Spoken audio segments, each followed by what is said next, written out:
Then I came back and worked on the farm. You know, they released about 9 million people, and there were just no jobs available when the war was over, but I did get a job with a farmer I'd worked for, and I worked for him for a year, and made enough money. Was that around Nest City? Yes, it was.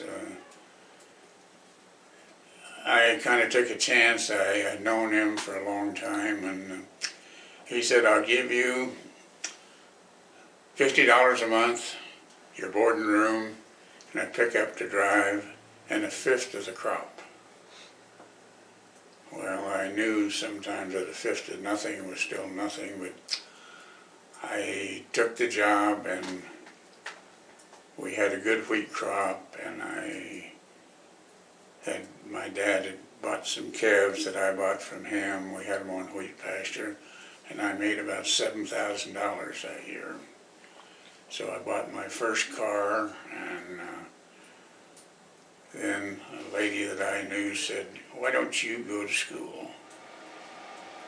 I really had not even thought about going to college, but I went to K-State starting the spring semester, and it all worked out that I joined a fraternity at K-State, and Don Bickle, who I'm sure you've heard of here, the guy who's given all the money to the hospital, and he was a fraternity brother of mine, and he had known my wife Dora Lou a long time before I had, because my wife grew up in the hotel here in town, and his aunt and uncle had an apartment in the hotel, and Don would come over from Hoisington, where he was raised, and spend time with his aunt and uncle, and he and Dora Lou were about the same age, and they kind of did things together. And when I joined a fraternity,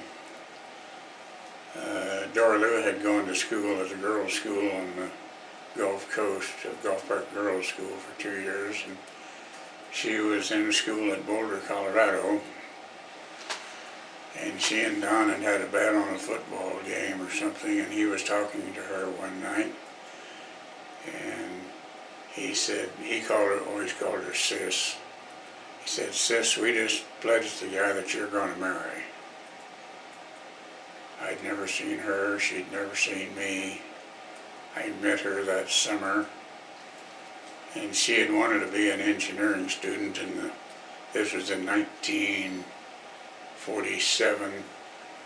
Her counselor at Boulder said, women just are not engineers.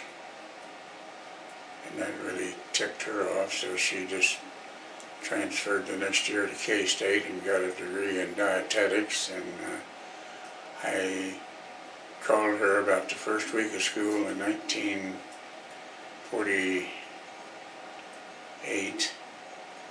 We went out and had a beer, and from that day on, neither one of us ever dated anybody else, and 2 years later we were married. So we were together actually 70 years.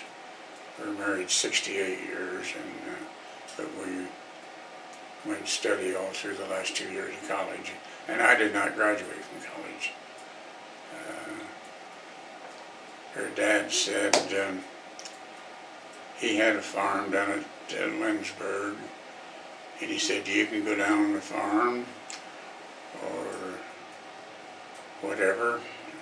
Or he said, you can try the hotel business. If you don't like that, you can still go to the farm. So I went to work in the hotel, and Which hotel? it was the Lamer Hotel in Salina. They had hotels in Hayes, Salina, Abilene, Junction City, and well, he offered me a job. It was a dream for a guy. He said, we'll give you an apartment in a hotel. You get all your food in the hotel. You'll have no rent, no nothing. and we'll give you $500 a month. And I thought, my God, how can you beat that?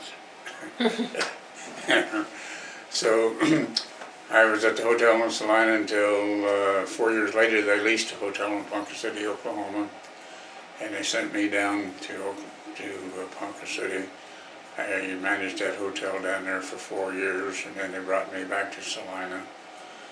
And eventually motels and stuff were popping up all over, and the corporation was dissolved, and I came to Hayes. I had a brother-in-law here that I was in business with until 1962, and I sold my interest to him. And a fraternity brother of mine and he was quite a bit younger than I was, but he had been here working in a clothing store, and one morning over a cup of coffee he said, "You know, I'm thinking about opening a clothing store." He said, "What do you think?" And I said, "You know, I don't know, but if you're looking for a partner, I'd be interested in joining you." We opened a store here in Hayes, and at that time there were 5 other men's clothing stores in town. And we opened in 1963, and I was there until we closed the door in 1990.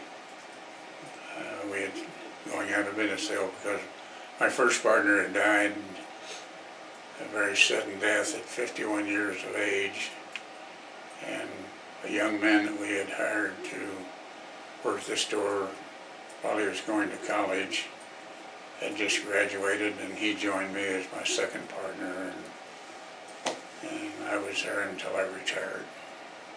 Wonderful.